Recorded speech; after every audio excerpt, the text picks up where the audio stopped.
नमस्कार मेरे प्यारे बच्चों। पिछली क्लासेस में हम कॉम्प्लेक्स एनालिसिस या सम्मिश्र विश्लेषण में लगभग सभी चीज़ों के लगभग सभी फॉर्मूलेज, सभी कंसेप्ट, सभी मेथड्स हम पढ़ चुके हैं। अब बारी आ गई है अपने पास क्वेश्चन सॉल्व करने की कि क्वेश्चंस किस तरीके से हम सॉल्व करने वाले हैं। ठीक है, तो क्वेश्चंस किस तरीके से सॉल्व करने वाले हैं उसके लिए मैं बार बार कह रहा हूँ रोज़ क्लासेज में कि पीछे जो डेफिनेशंस बताई, पीछे जो फॉर्मूलेज हमने डिस्कस किए, कौन कौन से फॉर्मूले डिस्कस किए। जैसे हमने डिस्कस किया था अवकलनीयता, डिफरेंशिएबिलिटी डिस्कस किया हमने। डिफरेंशिएबिलिटी के बाद में हम विश्लेषिक फलन या एनालिटिक फंक्शन की बात की थी। उसके बाद कोशी-रीमान या कोशी-रीमान इंटीग्रल इक्वेशन पढ़ी हमने। और इसके बाद में हम पढ़ चुके परसमादी फलन, हार्मोनिक फंक्शन, संयुग्मी ज्ञात करना, मिलन टॉमसन विधि। ये सारी चीज़ें पिछली क्लास से एक बार ज़रूर पढ़िएगा, एक बार अच्छे से रिवाइज करिएगा सभी चीज़ों को, जिससे कि फॉर्मूले बहुत बेहतर ढंग से आपके समझ में आ सकें। और उन्हीं फॉर्मूलों को हम फिर यहाँ जो प्रश्न या जो क्वेश्चंस करने वाले हैं, उन क्वेश्चंस में उन चीज़ों को हम क्या कर सकें, अप्लाई कर सकें। समझ रहे होंगे मेरी सारी बातें। तो इसीलिए मैं बार बार कह रहा हूँ भी, जो पिछली क्लासों में हम पढ़ चुके उस चीज़ों को रिवाइज़ करते रहिएगा, उन फॉर्मूलों को रिवाइज़ करते रहिएगा, जिससे कि बेहतर ढंग से आपके समझ में आ सके। ठीक है, अब देखिए आगे बढ़ते हैं। आज की क्लास शुरू करने से पहले क्वेश्चंस देखिए। देखो क्वेश्चन लिखिए, सारे क्वेश्चन हो जाएंगे, आपको बुक में इधर उधर ढूंढने की ज़रूरत नहीं है। सारे टोटल क्वेश्चन मैं कह दूंगा कि ये पहली यूनिट का पूरा काम ख़त्म हो गया, इससे बाहर एक पत्ता भी नहीं हिलना है। तो एक लाइन, एक कुछ भी नहीं होगा। बस आप तो करते रहिए, जिस श्रृंखला जिस सीरीज़ से मैं चल रहा हूँ उस श्रृंखला सीरीज़ से मेरे साथ चलते रहिए। और जैसे हम इस श्रृंखला सीरीज़ से चल रहे हैं उसी के साथ साथ चलते रहिए। बस कोई इधर उधर भटकने की जरूरत नहीं है। जब यूनिट ख़त्म हो जाएगी तब मैं कह दूंगा कि यूनिट ख़त्म हो गई है। सारे सवाल मैं करने वाला हूँ, सारे अनसोल्व क्वेश्चन मैं करने वाला हूँ, सभी एग्जाम्पल्स मैं कर रहा हूँ, सभी थ्योरम्स मैं यहाँ करने वाला हूँ। तो इसलिए बिल्कुल निश्चिंत और बिल्कुल बेफिक्र रहिए दोस्तों। ठीक है, देखिए क्वेश्चन है आपके पास यू एक्स वाई। क्वेश्चन दिया हुआ प्यारे बच्चों, u x y is equal to x cube minus 3x square, x cube minus 3xy square, और प्लस दे रखा 3x square minus 3y square, 3x square minus 3y square, और ये दे रखा आपको +1। एक तो इसमें चेक करना कि परसमादी चेक करना है, क्या क्या चीज़ें चेक करनी, देखो सिस्टम से चलेंगे। एक तो चेक करना है मेरे प्यारे बच्चों परसमादी फलन।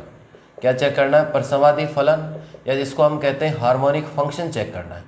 क्या चेक करना? हार्मोनिक फंक्शन, पहली चीज़। दूसरी चीज़ देखिए, दूसरी चीज़ चेक करनी हमें संयुग्मी परसमादी, हार्मोनिक कंजुगेट। संयुग्मी परसमादी चेक करना, इसका क्या चेक करना? हार्मोनिक कंजुगेट, जिसको हम क्या कहते हैं? हार्मोनिक कंजुगेट कहते हैं, हार्मोनिक कंजुगेट। ठीक है, एक इसके साथ साथ चेक करना है कि इसका क्या निकालना, आपको एफजेड ज्ञात करना है। क्या ज्ञात करना है? एफजेड। तो तीन चीज़ें करनी है, फर्स्ट, ये सेकंड, और ये कितनी बातें पूछी है इस क्वेश्चन में? तीन चीज़ें पूछी आपसे। इसी पैटर्न के सवाल हम करते आ रहे हैं पीछे क्लासेस में, कि हमें एक तो पूछा है परसमादी फलन या फाइंड हार्मोनिक फंक्शन, या सिद्ध कीजिए, अप्रूव करना। संयुग्मी या परसमादी हार्मोनिक कंजुगेट आपको निकालना है। और जब u दिया हुआ है, u से संयुग्म में निकालेंगे तो क्या आ जाएगा? v। भाई जब u दिया हुआ है, u से हम जब संयुग्म में निकालेंगे तो क्या मिलने वाला? हमें v मिलने वाला है। और जब u और v दोनों का टोटल कर देंगे तो क्या हो जाता है? fz। fz इक्वल टू कितना पढ़ा हमने? fz इक्वल टू होता है u प्लस कितना होता है? आयोटा v होता है आपके पास। अब यहाँ से देखिए सॉल्यूशन।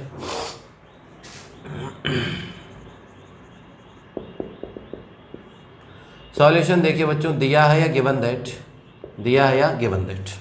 क्या दे रखा हमें? देखिए u x y is equal to लिखा हुआ है एक्स क्यूब माइनस कितना 3xy स्क्वायर, और प्लस कितना है 3x square minus 3y square, और ये लिखा हुआ +1।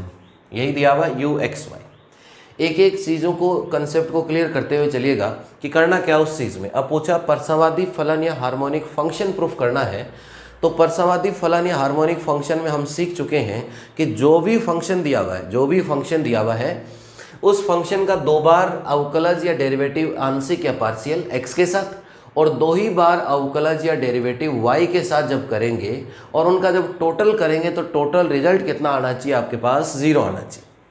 जब हम रिजल्ट टोटल करने वाले हैं डेल, भाई जैसे u दिया हुआ है तो u का 2 बार x के साथ क्या होगा, del square u upon del x square plus del square u upon del y square का टोटल कितना होना चाहिए, 0 होना चाहिए।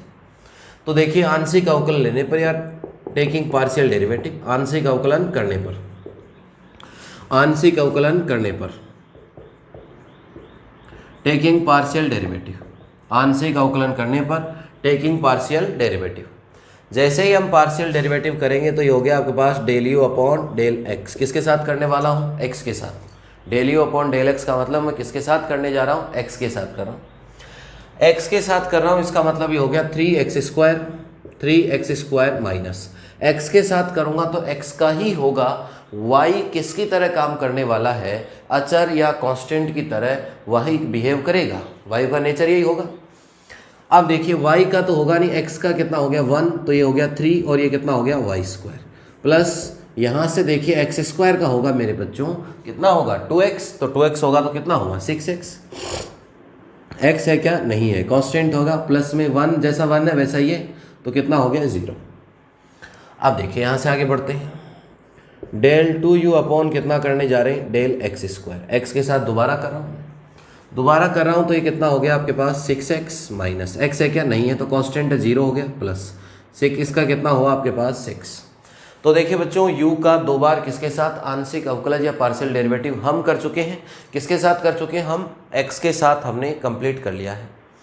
अब x के साथ हमने कंप्लीट कर लिया तो अब हम किसके साथ करेंगे, नेक्स्ट कौन सा रह रहा है x और नेक्स्ट कौन सा रह रहा है आपके पास y, तो अब किसके साथ हम करने वाले हैं, y के साथ। तो देखो क्या करेंगे, जैसे x के साथ किया वैसे ही हम किसके साथ करने वाले हैं, y के साथ। तो ये हो गया आपके पास del u upon del y।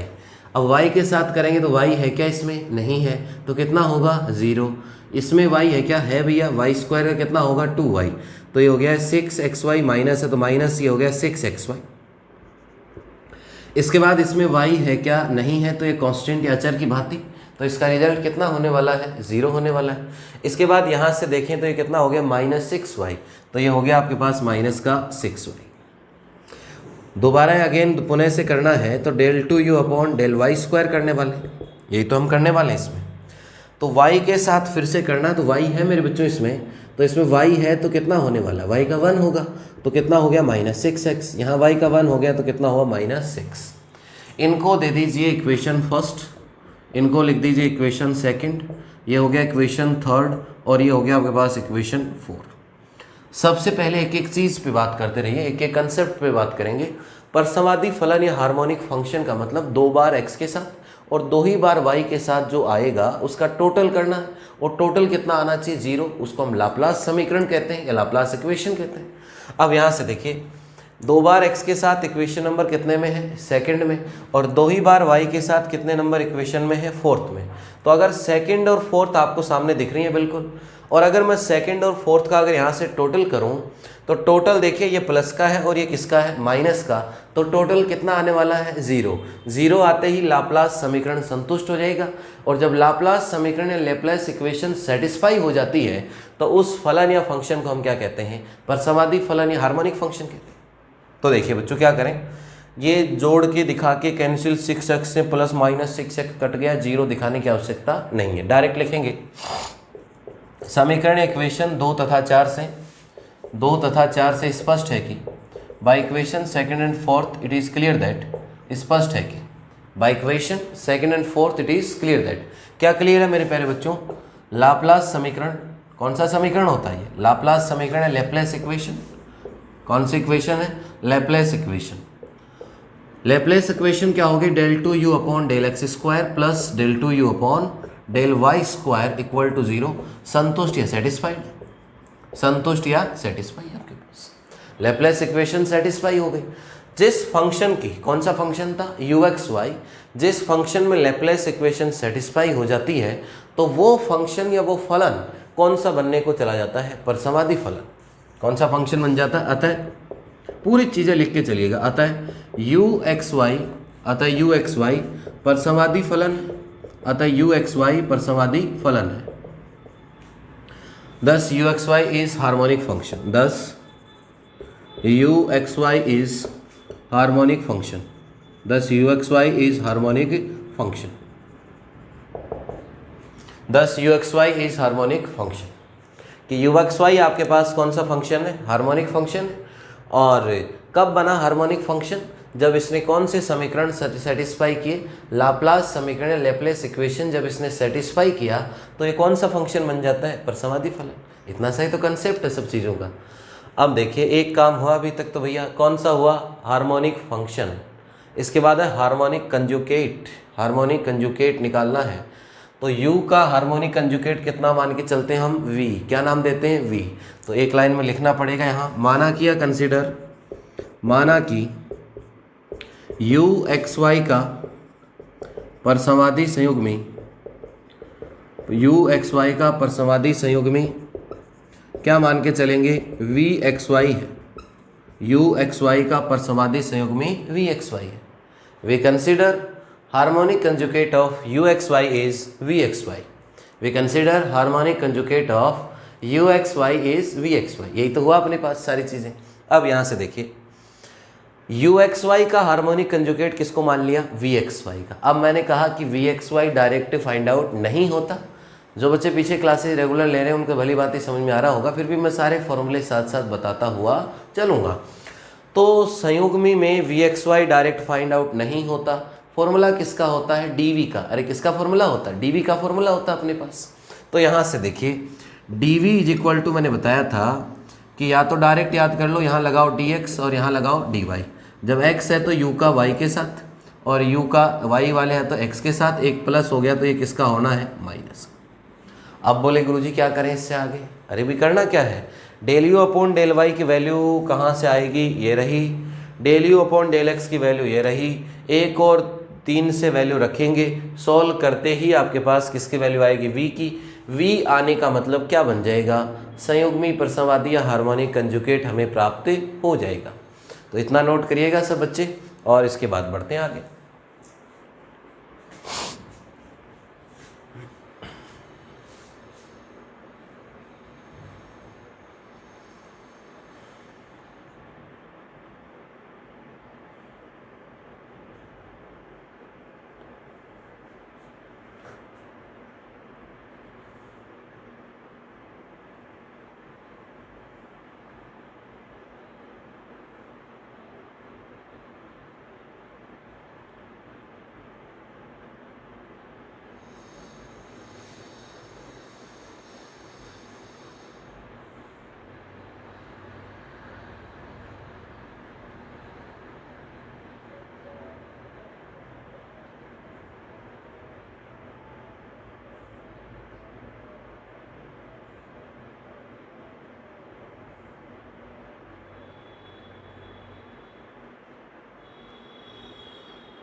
तो भली बात ही नोट कीजिए इसको, फिर इससे आगे बढ़ते हैं कैलकुलेशन, इसी का पार्ट आगे लेके चलने वाले हैं अपन।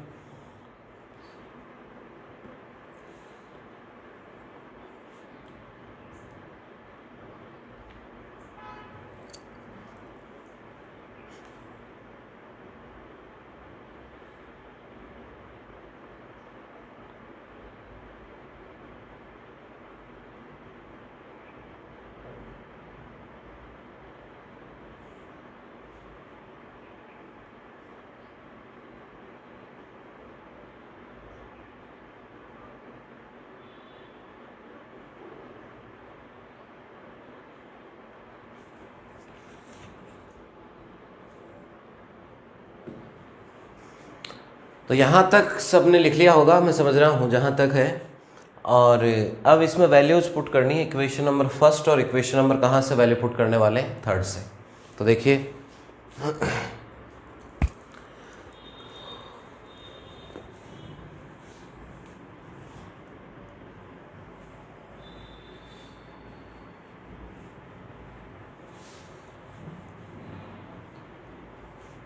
देखिए बच्चों, वहाँ से वैल्यू रखते हैं इसके अंदर। तो क्या बना हमारे पास, d v equal to minus del u upon del y. तो ये रहा आपके पास, उसमें माइनस और इसमें माइनस तो प्लस हो जाएगा। ये हो गया 6xy और प्लस कितना हो गया 6y, बाहर कितना लगा हुआ इसके dx, plus del u upon del x. ये रहा आपके पास, ये कितना है del u upon del x. 3x² minus 3y² plus 6x, तो ये हो गया आपके पास 3x² माइनस 3y² और प्लस कितना 6x और इंटू कितना है dy। ठीक है, अब ध्यान से देखिए चीज़ों को।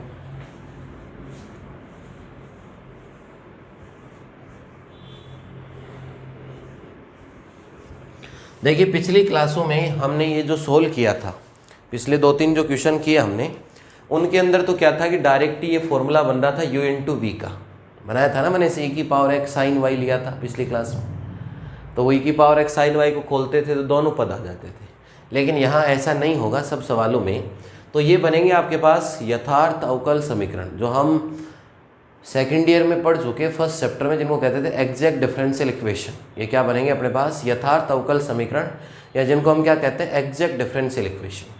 तो या तो डायरेक्ट फॉर्मूला बन जाएगा, और डायरेक्ट अगर फॉर्मूले से सॉल्व नहीं होता है तो आपके जितने भी क्वेश्चन है एग्जाम इसके बुक के, वो सारे के सारे कौन से अवकल समीकरण बनेंगे, यथार्थ। यथार्थ आपको चेक करने की आवश्यकता नहीं होगी। सेकेंड ईयर में तो हम जो भी क्वेश्चन आता था उसमें पहले एग्जैक्ट चेक करते थे, एक को m dx plus n dy equal to 0 मान के चलते थे। कुछ याद आया होगा, थोड़ी थोड़ी भूली गुजरी बातें। m dx प्लस कितना आया होगा n dy, तो m dx plus n dy equal to 0 आया होगा। उसमें हम करते थे del m upon del y, del n upon del x, value equal होनी चाहिए।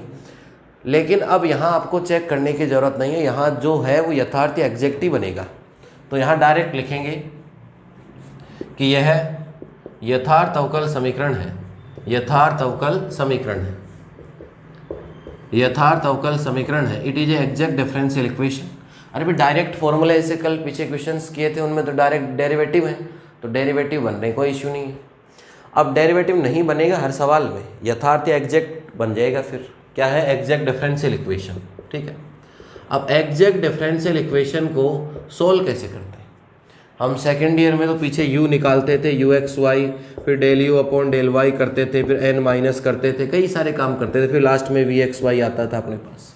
इस तरीके से हम करते थे, लेकिन अब ये पूरा मेथड करने की आवश्यकता नहीं है। यथार्थ या एग्जैक्ट का एक डायरेक्ट मेथड होता है सोल्व करने का, जो अपनी बुक में जितने भी क्वेश्चन हैं उनमें काम करेगा। बाकी 99% क्वेश्चंस में काम करता है, 1-2% ऐसे क्वेश्चन होते हैं जो मैच नहीं करता, लेकिन अपनी बुक में जितने भी प्रश्न हैं उन सभी में यथार्थ को एक लाइन में सोल्व करने में मैच करेगा। अब देखिए जैसे कल सवाल था उसमें तो फॉर्मूला बन गया था डायरेक्ट, तो इसमें उसमें तो कोई इश्यू नहीं था। अब इनमें सब में फॉर्मूले नहीं बनेंगे, जिनमें फॉर्मूले नहीं बनते उनमें कौन सी एग्जैक्ट से सोल्व करेंगे, एग्जैक्ट डिफरेंशियल इक्वेशन है, इनको चेक करने की आपको आवश्यकता नहीं है। अब एग्जैक्ट का सर हमने तो वो बड़े वाला तरीका सीखा जो आपने सिखाया, बिल्कुल सिखाया मैंने आपको बड़ा मेथड, लेकिन एक डायरेक्ट मेथड भी होता है। डायरेक्ट मेथड ये होता है कि जो एक्स के, देखो यहाँ लिख रहा हूँ समझने के हिसाब से लिख लेना, एग्जाम में लिखने की जरूरत नहीं, डायरेक्ट आंसर लिखना। जो dx के साथ होता है इसमें तो क्या करना, नीचे एरो का साइन लगा के समझने के हिसाब से लिख लेना कि जो dx के साथ में जो होता है उसमें तो y को क्या मानना अचर, y को क्या मानना अचर या कांस्टेंट, और समाकलन करना है किसका, या इंटीग्रेशन किसका करना है x का, x का तो समाकलन करना, और y को क्या मानना अचर या कांस्टेंट। समझ रहे मेरी बात को, y को तो क्या मानना अचर या कांस्टेंट, और समाकलन इंटीग्रेशन किसके साथ करना है x के साथ। इसमें समाकलन करना है इस वाले पार्ट में किसके साथ, समाकलन या इंटीग्रेशन किसके साथ, y के साथ। लेकिन किनका करना है, केवल उन्हीं का, केवल उन्हीं का जिनमें x नहीं हो, जिनमें x नहीं हो।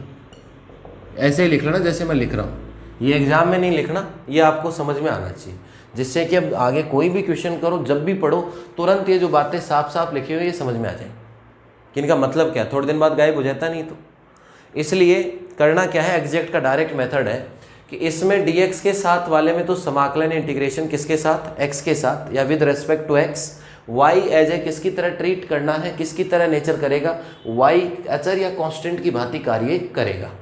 इस dy के साथ वाले में समाकलन तो y के साथ करना, लेकिन करना किनका है, केवल उन्हीं का करना है जिनमें x नहीं हो।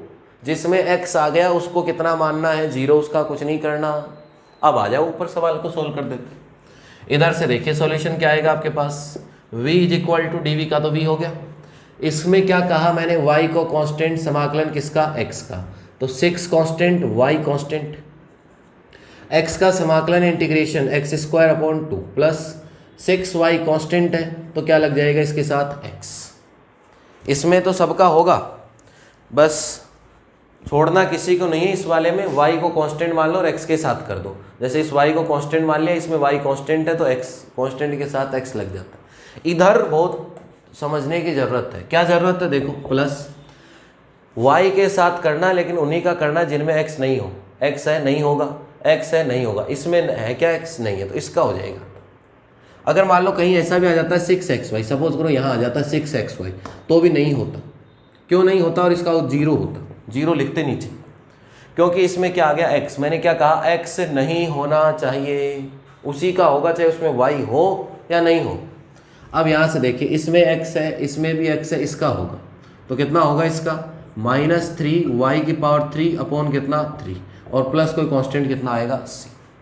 तो ये बन गया आपके पास v इज इक्वल टू, यहाँ से देखो कितना हो गया 3yx² प्लस 6xy और -y³ और प्लस कितना हो गया c। ये किसका रिजल्ट आ गया बच्चों, v का। v का मतलब ये क्या मिल गया हमें, परसमाधि संयुग्मी, यही तो पूछा था सवाल में, परसमाधि संयुग्मी क्या निकालना होता है, v। तो ये मिल गया हमें परसमाधि संयुग्मी, या जिसको हम क्या कहते हैं, हार्मोनिक कंजुगेट। परसमाधि संयुग्मी या जिसको हम क्या कहते हैं, हार्मोनिक कंजुगेट कहते हैं, ठीक है। तो ये आपको मिल गया v या हार्मोनिक कंजुगेट। नोट कर लीजिए ये वाला पार्ट, यहाँ तक नोट कर लिया था। ये समझने के हिसाब से बिल्कुल साफ सुथरा लिख लेना। इसमें तो सबका ही होगा, छोड़ना किसी को नहीं है, बस y कांस्टेंट x के साथ करते चले जाओ। इसमें छोड़ना है उनको जिनमें x हो, सिर्फ उसी को लेना है कि जिसमें y अकेला हो, तो y अकेला इसी में है, तो इसका अगर नहीं होता तो पूरा ही 0 मान लेते, बस सिर्फ प्लस क्या लगा देते, c। समझ गए होंगे मेरी बात को। एग्जैक्ट क्यों हुआ, सब सवाल एग्जैक्ट हैं जिनमें कोई फॉर्मूला नहीं बन रहा। एग्जैक्ट हम सेकेंड ईयर में वो पूरा तरीका नहीं लगाना, डायरेक्ट मेथड होता है, ये 99% सवालों में काम करता है मैथ्स में, और अपने इस साल थर्ड ईयर में तो 100% सवालों में काम करने वाला है एग्जैक्ट। बिल्कुल इसी से करने हैं सारे सवाल।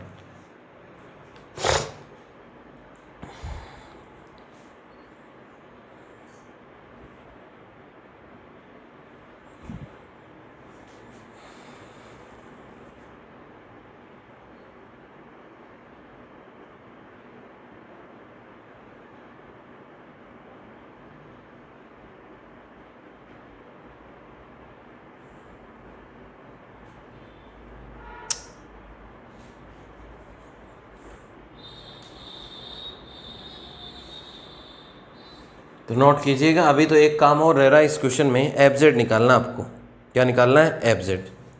तो एफ-जेड कैसे निकालेंगे उसकी बात आगे करते हैं। देखो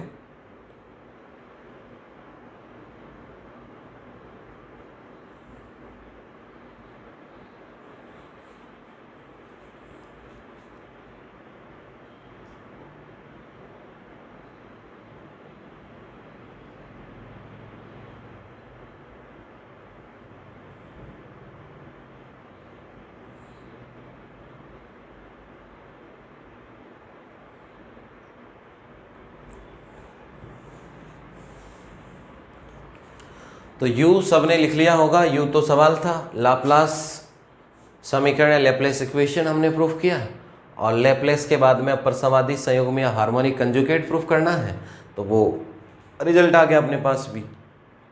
अब देखिए बच्चों क्या करने वाले हैं, एक चीज़ और पूछिए इसने कि भी एफ-जेड और बताओ मेरे को जोड़ के। एफ-जेड का मतलब हम सब भली भांति जानते हैं, एफ-जेड इक्वल टू होता है u plus iota v। F-Z कितना होता है, u प्लस आयोटा v होता है।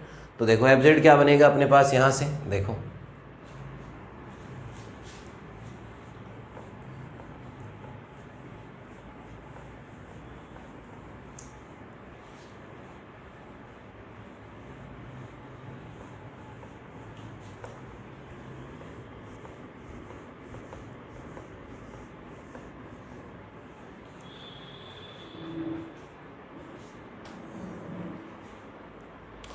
अब देखिए, अब हम क्या करने वाले हैं, अब या नाउ, अब हमें निकालना है एफ-जेड।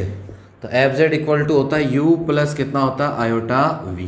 u क्वेश्चन में दिया हुआ था, आपके पास नोटबुक में लिखा हुआ है, u दिया हुआ था x³ - 3xy² u दिया हुआ था आपके पास एक्स क्यूब एफ जेड में, माइनस था 3xy square, minus 3xy square, और plus 3x square minus 3y square, और साथ में लिखा हुआ है +1, ये तो +1 प्लस आयोटा और v ये आएगा मेरे पास कितना 3yx square, 3x square y, और प्लस कितना है 6xy, और माइनस y क्यूब, और प्लस कितना है c। यही है अपने पास। अब यहाँ से देखिए मेरे बच्चों क्या करने वाले हैं इसमें। यहाँ से देखिए एफ जेड आ रहा जेड, तो इधर भी किस में आना चाहिए जेड में। अब जेड में कन्वर्जन करने का तरीका कि एक्स वाई को इस तरीके से व्यवस्थित करो कि फिर जेड बराबर क्या होता है एक्स प्लस आयोटा वाई। इसमें से ऐसे ऐसे कॉमन लो, ऐसे ऐसे एडजस्ट करो इसको कि ऐसा बन जाए एक्स प्लस आयोटा वाई कहीं से कहीं, और x प्लस आयोटा वाई की हमें क्या लिख देंगे जेड, और जेड लिखने से पूरा परफेक्ट एफ जेड प्राप्त हो जाएगा हमें। कंप्लीट का कंप्लीट परफेक्ट एफ जेड हमें मिलने वाला है। अब देखो क्या करें इससे।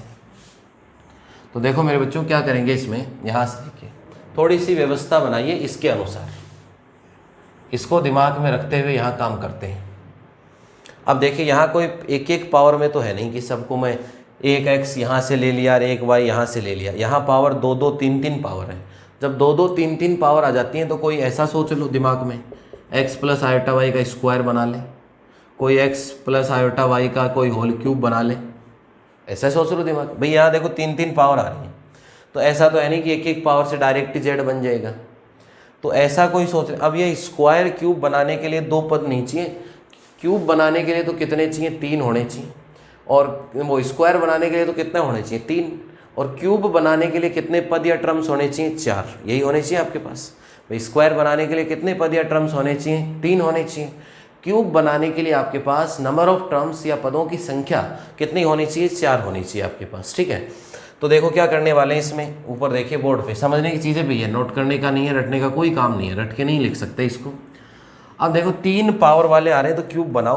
अब क्यूब का फॉर्मूला दिमाग में चलना चाहिए आपके, ये a प्लस बी की पावर 3 का फॉर्मूला चलना चाहिए, a cube plus 3 a square b plus 3ab square, और प्लस कितना होता है b क्यूब। ये फॉर्मूला चलना चाहिए।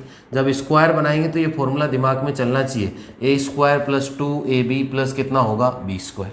तो ये फॉर्मूले आपके दिमाग में दौड़ने चाहिए, रगों के खून के अंदर चलने चाहिए फॉर्मूले, तब जाके काम होगा। ऐसे बंद दिमाग से बैठे हैं मज़ा नहीं आएगा ऐसे। और जब भी पढ़ा करो तो पूरे अटेंटिव होके सही ढंग से व्यवस्थित होके ऐसे नहा धो के ऐसे हिसाब से बैठा करो, जिससे कि मज़ा आए कि हाँ भाई कोचिंग पढ़ रहे हैं अपन। ऐसे खोल लिया अब शुरू हो जाते हैं, मज़ा ही नहीं आता उस चीज़ से, न पढ़ने की इच्छा करती है। पहले भी तो आते थे अपन यहाँ ऐसे बिल्कुल परफेक्ट बन के, ऐसे पूरे काम करके पूरा ध्यान रखते थे ऐसे फ़ोन में कहीं अपना लुक बिगड़ नहीं जाए। तो वैसे ऐसे परफेक्ट रहा करो बिल्कुल, और जब परफेक्ट रहोगे बिल्कुल तो पढ़ने में भी परफेक्ट रहोगे। एक अलग ही एनर्जेटिक माहौल बना रहेगा आप में, समझ रहे हो बातों को। बाकी मस्त एंजॉय कीजिए, है ना। अब देखें यहाँ से 3 पावर आ रही है, तो 3 पावर ये रही। यहाँ से थोड़ा सा दिमाग लगाना पड़ेगा भैया। तो देखो एक्स क्यूब, इसको एक जगह करता हूँ एक्स क्यूब, इसके बाद आता है 3a square b, 3a square b, 3a square b, b y नहीं होगा अपना बी का काम कौन होना चाहिए आयोटा वाई, तब जाके जेड बनेगा। तो देखो ये हो गया 3x स्क्वायर आयोटा वाई, इसको ऐसे लिख दूंगा समझने के हिसाब से 3x स्क्वायर, और ये हो गया आपके पास आयोटा वाई। तो ये हो गया x a cube plus 3a square b. अब आपको भी दिख गया होगा कि ए का काम तो कौन कर रहा है एक्स, बी का काम कौन कर रहा है आयोटा वाई। अरे भाई बी का काम कौन कर रहा है आयोटा वाई कर रहा है अपने पास। नेक्स्ट देखिए फिर आता है 3ab स्क्वायर, 3ab स्क्वायर, ये रहा 3a और b कौन है आयोटा वाई। आयोटा वाई का जब स्क्वायर हुआ होगा तो उसमें आयोटा स्क्वायर का क्या बन गया -1। तो ये है -3x और कितना है y स्क्वायर। देखो वास्तव में तो ये था ये +3x आयोटा y का होल स्क्वायर, वास्तविकता तो ये थी इसकी, लेकिन ये जब स्क्वायर हुआ तो -1 लिख दिया। ठीक है, इसके बाद देखिए बच्चों फिर आना चाहिए बी क्यूब। बी क्यूब का मतलब आयोटा वाई क्यूब, आयोटा तो ये रहा, वाई ये रहा। तो देखो ये है तो ऐसा, आयोटा वाई की पावर कितनी 3, ये है ना आयोटा वाई क्यूब। दिखने में तो आपको ऐसा दिख रहा है, ये वास्तविक क्या है, ये आयोटा वाई की पावर 3 है। अब ये जैसे 3 पावर खुली ना, तो आयोटा स्क्वायर का तो क्या बन गया -1, और एक आयोटा बच गया और वाई की पावर 3। तो ये दिखने का ही फर्क है, बाकी चीज़ वही है। तो ये है माइनस का आयोटा वाई क्यूब, तो ये माइनस का आयोटा वाई क्यूब। तो इतने से तो हमें विश्वास आ गया कि ये क्यूब वाला फॉर्मूला बन जाएगा इनसे। तो इसके बाद 2 पावर वाले भी देखो, एक्स स्क्वायर है, वाई स्क्वायर भी होना चाहिए, ये रहा वाई स्क्वायर। तो 2 पावर वाला भी बन सकता फॉर्मूला, कोशिश कर लेते हैं। देखो इसको काम में ले लिया हमने, इसको काम में ले लिया, इसको हमने काम में ले लिया, और इसको हमने काम में ले लिया। अब ये बच रहे हैं कांस्टेंट, तो चलो कोई दिक्कत नहीं है। एक तो ये बच रहा है और एक ये रह रहा है आपके पास। इनमें से देखो 3 3 और ये 6, तो कितना कॉमन आ रहा है, 3 तो कॉमन आ रहा है। पहला काम तो वो करो कि 3 तो ले लो कॉमन।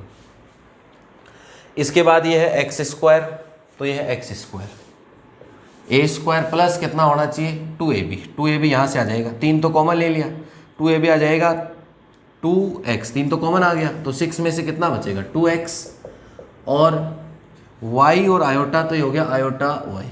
अब आपको दिख गया होगा कि ये ए स्क्वायर प्लस 2a, और b का काम कौन कर रहा है आयोटा y, ठीक है। प्लस इसके प्लस में क्या आने वाला है बी स्क्वायर, तो b का काम कौन कर रहा है आयोटा, तो आयोटा y का स्क्वायर आना चाहिए। आयोटा y का स्क्वायर क्या होगा, iota square minus y square, ये रहा माइनस वाई स्क्वायर, 3 तो कॉमन आ गया, तो माइनस वाई स्क्वायर कितना हो गया माइनस वाई स्क्वायर। प्लस और कुछ है तो देख लेते हैं, ये भी हो गया, ये भी हो गया, ये भी हो गया। अब कांस्टेंट है 1 और c, तो ये हो गया 1 प्लस आयोटा c। अब देखिए बच्चों, ये बन गया एफ जेड इक्वल टू, ये यहाँ से लेके यहाँ तक तो फॉर्मूला बन रहा है x प्लस आयोटा y की पावर 3 प्लस 3, ये बन रहा है x प्लस आयोटा y का होल स्क्वायर, और ये एक भी कांस्टेंट है आयोटा c भी कांस्टेंट है, तो इसको कोई नया नाम दे दो, क्या c1, ये आगे लिख देता हूँ, प्लस कितना हो गया c1। अरे भैया हमें ये नहीं चाहिए, हमें तो z में चाहिए, तो जानते हैं अपन x प्लस आयोटा y कितना होता है z, तो ये हो गया f z equal to z की पावर 3 प्लस कितना हो गया 3z स्क्वायर, और प्लस कितना हो गया c1, ये आपका आ गया एफ जेड का आंसर। यहाँ से शुरू करना है एफ जेड, ये बातें लिखनी है और ये नोट करना। ये तो मैंने फॉर्मूले बताए समझने के हिसाब से, कुछ यूँ ही ये समझ में आई सबकी बातें। तो इस तरीके से एफ जेड में थोड़ा सा दिमाग लगाने की ज़रूरत थी।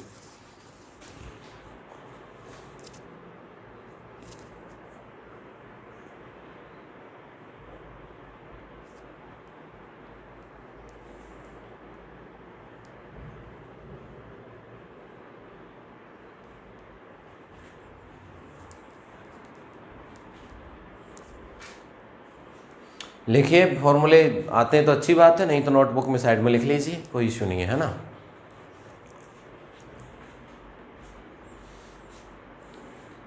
दो तीन बार आया हुआ एग्जाम में, हर एक यूनिवर्सिटी में आया हुआ है, राजस्थान में भी, कोटा में भी, बीकानेर में भी, अजमेर में भी, हर एक यूनिवर्सिटी में आया हुआ सवाल है। राजस्थान, कोटा, बीकानेर, अजमेर, जितने भी यूनिवर्सिटी हैं अपने, हर एक यूनिवर्सिटी में आया हुआ क्वेश्चन है ये।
अच्छे ढंग से नोट कीजिएगा बच्चों, फिर आगे बातें करते हैं। देखो क्या करने वाले हैं अपन, आगे उन चीज़ों को देखते हैं।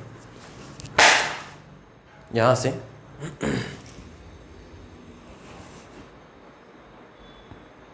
तो थोड़े से अच्छे ढंग से लिखिएगा, नोट्स बेहतर बनाइएगा, जिससे कि सारी चीज़ें सुविधाजनक रहें अपने पास, ठीक है। अब देखिए आगे बढ़ने वाले हैं अपन इसमें। अब आगे कैसे बढ़ना है यहाँ से देखिए ध्यान से चीज़ों को, और कंसेप्ट क्या रखने वाले हैं आगे वाले क्वेश्चंस में, इसी तरीके से चलने वाले हैं या कोई नया कंसेप्ट लेके आने वाले हैं, ठीक है दोस्तों। तो देखो क्या करें इसमें, ये क्वेश्चन सबके समझ में आना चाहिए भाई। बहुत चीज़ें बताई मैंने इसमें, यथार्थ एग्जैक्ट डिफरेंशियल इक्वेशन का डायरेक्ट मेथड बताया, जो मैंने कहा कि अपनी भाषा में इस तरीके से लिखना है कि जिससे कि एग्ज़ाम में कोई भी प्रश्न हमारा गलत नहीं हो। जब भी हम पढ़ें तब एग्जैक्ट का डायरेक्ट मेथड हमारे तुरंत समझ में आ जाए, और एग्ज़ाम में इस मेथड को दिखाने की आवश्यकता नहीं है। जो मैंने बातें लिखी हैं समझने के लिए लिख लेना बिल्कुल। और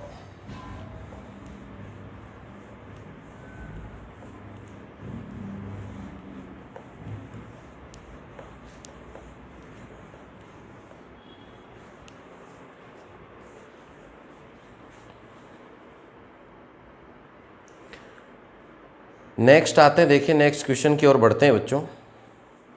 तो क्या मिलने वाला है उसमें देखिए,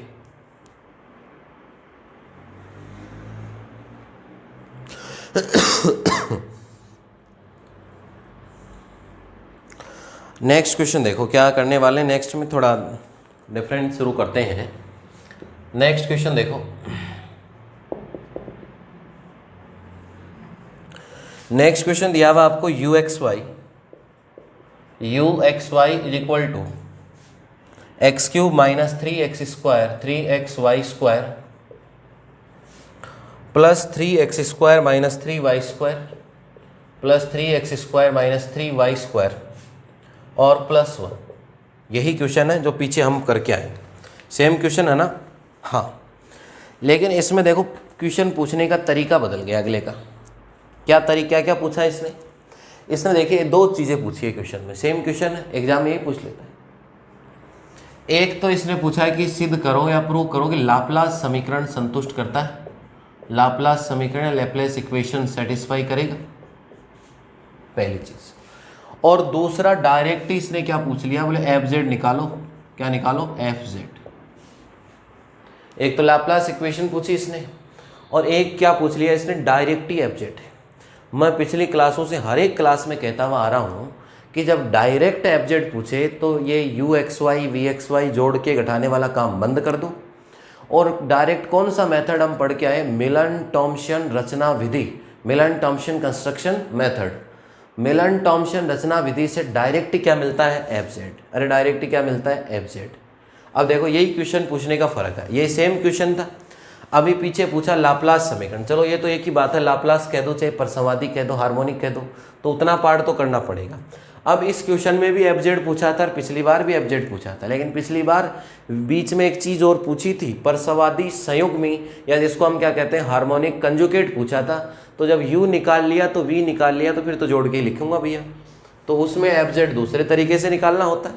और इस वाले में एफ जेड का पैटर्न थोड़ा सा अलग रखना है, डिफरेंट रखना है बच्चों। समझ गए बात को सभी? अब देखिए सॉल्यूशन मिलन टॉम्पसन से करूंगा इसका मैं, नहीं कि जो पीछे करके आया हूं। दिया है या गिवन दैट, दिया या गिवन दैट, क्या दिया हुआ बच्चों, u x y is equal to x cube minus 3xy square plus 3x square minus 3y square plus 1। दो बार x के साथ करना होगा लाप्लास में और दो बार y के साथ। जो आपने पीछे सबने कर रखा है मैं दोबारा कर लेता हूँ। लाप्लास तो सबने कर ही रखा है, पिछले क्वेश्चन में कर लिया ना हमने, तो वही लिखना है। लाप्लास में जो आपने किया वही लिखना है। अब मैं सिर्फ करूँगा del u upon del x और del u upon del Y.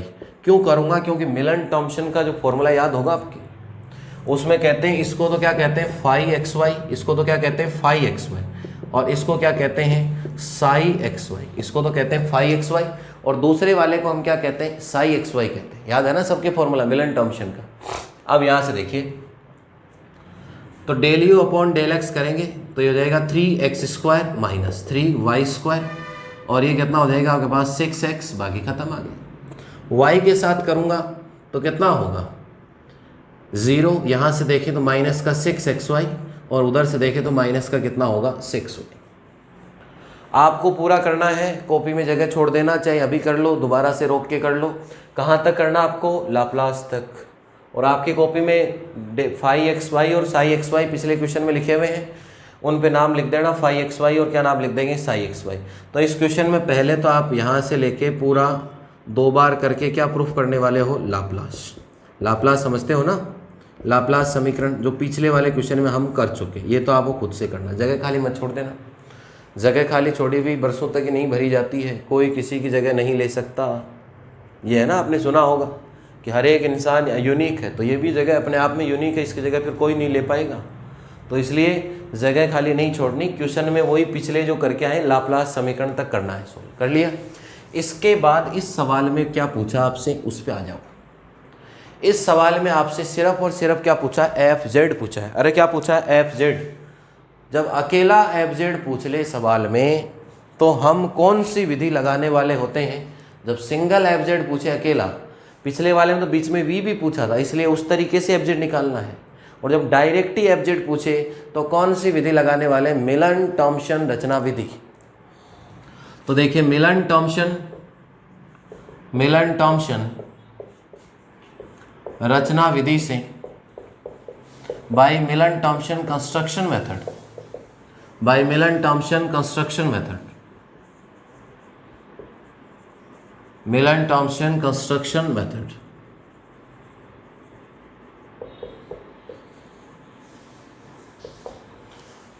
मिलन-टॉमसन construction method में हम एफ जेड का फॉर्मूला नहीं सीखते, वहाँ फॉर्मूला सीखते हम एफ डैश जेड का। फॉर्मूला याद होगा सबके, f dash z is equal to, क्या फॉर्मूला होता है बच्चों, फाई एक्स वाई माइनस या प्लस, अरे माइनस लिखूं या प्लस लिखूं, ये भी याद नहीं है इतने दिन में। मैंने कहा था इस फॉर्मूले में और अगले फॉर्मूले में, जिसमें u दिया हुआ हो उसमें तो माइनस आता है, और जिसमें v दिया हुआ उसमें क्या आ जाता है, प्लस आ जाता है, आयोटा। और ये कितना हो गया, साई एक्स वाई, कितना हो गया, साई एक्स वाई। फिर मैंने कहा कि ये फाई एक्स वाई क्या होता है, del u upon del x, जो है अपनी कॉपी में जब लाप्लास किया, और फिर del u upon del y वो है अपनी कॉपी में। तो देखिए इसके बावजूद मैंने कहा ये लिखने की ज़रूरत नहीं है आपको पूरा का पूरा। फाई में x की जगह तो कितना लिखते हैं z, और y की जगह कितना 0, और साई में भी x की जगह लिखते हैं z और y की जगह कितना लिखते हैं 0। ये रहा फाई, ये रहा साई। फाई में x की जगह तो z लिख दो, y की जगह 0, साई में x की जगह z लिख दीजिए और y की जगह कितना लिखना है 0, यही लिखना अपन को। अब यहाँ से देखिए कितना हुआ आपके पास, एफ डैश जेड, अरे कितना हुआ f dash z, phi z comma 0, तो ये z हो गया, यहाँ z रखूंगा तो ये हो गया 3z स्क्वायर, y की जगह 0 और x की जगह z, तो ये हो गया आपके पास 6z माइनस, तो माइनस आयोटा। इसके बाद देखिए साई, ये रहा साई, x की जगह z, y की जगह 0 और ये कितना हो गया 0, तो ये 0 हो गया मेरे बच्चों, कुछ नहीं आएगा यहाँ से। समाकलन करने पर दोनों तरफ क्या करने वाले हैं, समाकलन इंटीग्रेशन। एक बार नोट मत कीजिएगा, पहले पूरी बातें समझिएगा। समाकलन करने पर या taking integral of both sides, दोनों साइड का हम क्या लेने वाले हैं, इंटीग्रेशन। तो ये तो हो गया आपके पास एफ जेड इक्वल टू, ये हो गया z की पावर 3/3, तो z इज क्यूब, और ये यहाँ से कितना हो गया आपको z स्क्वायर बाई 2, तो ये हो जाएगा 3z, और कोई कांस्टेंट क्या लग जाएगा c। तो पीछे जो आंसर लेके आए और ये आंसर देखो सेम है, क्या सेम है, इसीलिए तो मिलन टॉमसन को काम में लेते हैं। उसमें तो देखो v निकाला था, v निकालने के बाद में जोड़ा था, और जोड़ने के बाद में क्या मिला था, एफ जेड, और जोड़ने में भी दिमाग लगाना पड़ा था ना पीछे वाले में। तो इसीलिए जब क्वेश्चन में लाप्लास पूछे या कुछ भी पूछ सके और डायरेक्ट ही एफ जेड पूछे, बीच में एक शब्द छूट ना पूछे, अगर परसंवादी संयुग्मी ना पूछे, तो हमें डायरेक्ट एफ जेड निकालने को कहे तो कौन सी विधि लगानी है, मिलन टॉमसन रचना विधि। तो पहले तो यू लिखिए, डेल यू डेल वाई 2 बार करिए, लाप्लास संतुष्ट कराओ। पहले तो ये पूरा लिखो, ये पूरा लिखने के बाद पीछे कर रखा अपन ने, और इसके बाद में मिलन टॉमसन रचना विधि से क्या निकालो, एफ जेड। नोट कीजिए व्यवस्थित ढंग से।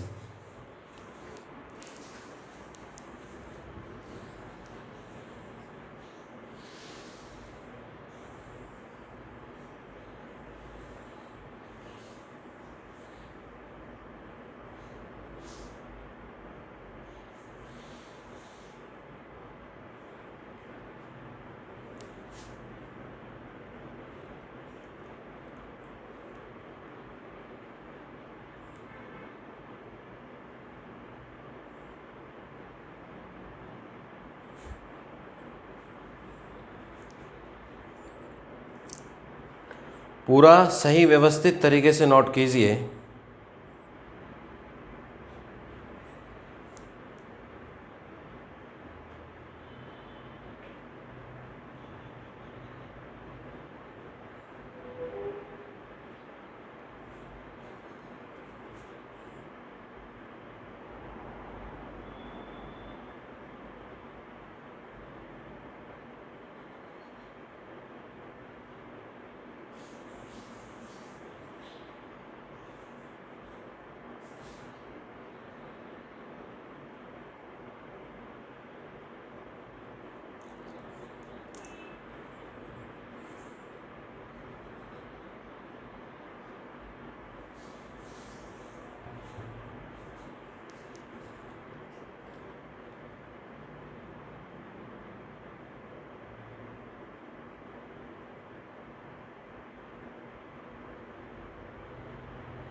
लिख लिया होगा सबने। पहले लाप्लास प्रूफ कीजिए। लाप्लास प्रूफ करने के बाद में मिलन टॉम्पसन रचना विधि या मिलन टॉम्पसन कंस्ट्रक्शन मेथड की सहायता से हम किसकी वैल्यू फाइंड आउट कर रहे हैं, एफ जेड की।